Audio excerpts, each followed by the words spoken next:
Selon le journal Première Heure de ce mardi 1er août 2023, Ferdinand Ngo serait sur le point d'être arrêté dans le cadre de l'affaire Martinez-Zogo.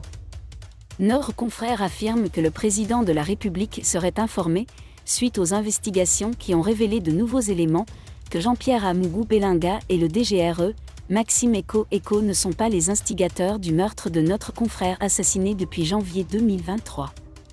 Désolé de vous interrompre, ce rapport peut contenir des commentaires soumis au choix de l'auteur. S'il vous plaît, si vous êtes nouveau sur cette chaîne, veuillez vous abonner et activer la cloche de notification. De cette façon, vous serez averti lorsque nous publierons de nouveaux rapports sur cette même chaîne. Merci.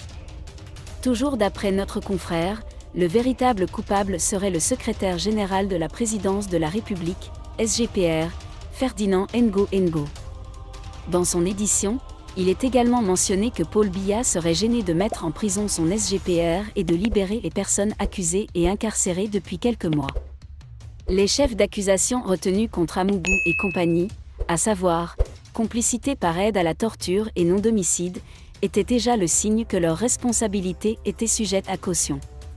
Cependant, selon Maître Assira Angouté, tant qu'aucune personne n'a été poursuivie pour avoir ordonné l'homicide, ils étaient aux yeux de l'opinion, les coupables.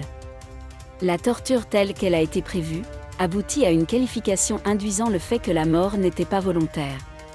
Moi, je pense que la mort était voulue, depuis le début. Il n'y a qu'à voir d'abord le nombre des personnes qui ont été mobilisées pour cela. Quand on veut faire peur à quelqu'un, on utilise souvent des moyens à distance, des messages ou des menaces. Mais, en l'occurrence, mobiliser autant de personnes et les tortures qu'on lui a fait subir sont des tortures létales, qui devraient conduire à la mort. Par ailleurs, quand on a tué sans l'avoir voulu, en général on s'empresse de cacher le corps. Or, là, on a voulu exposer le corps pour dire que voici ce qu'on voulait. On assume.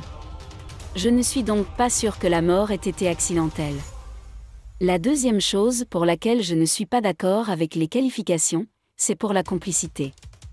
Je considère que la complicité est une infraction qui aurait pu être libellée de façon plus large, en parlant comme toujours de complicité tout court. Mais là, on a tellement ciselé l'infraction. On l'a libellée pour ne retenir que la complicité par aide. Et ça m'ennuie un peu parce que la complicité est souvent plus large que ça. Ça peut être la complicité par instruction ou par don.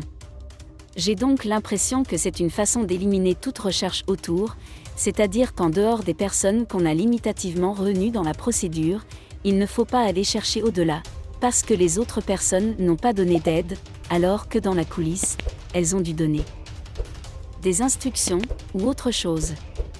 Déclare l'avocat. Merci d'être resté avec nous jusqu'à ce point, comme toujours pour promouvoir la liberté d'expression. Laissez vos opinions à ce reportage dans la section commentaires ci-dessous. Si vous avez aimé cette vidéo, merci de liker, partager, commenter et surtout vous abonner à la chaîne. Et on se retrouve très vite pour une prochaine vidéo.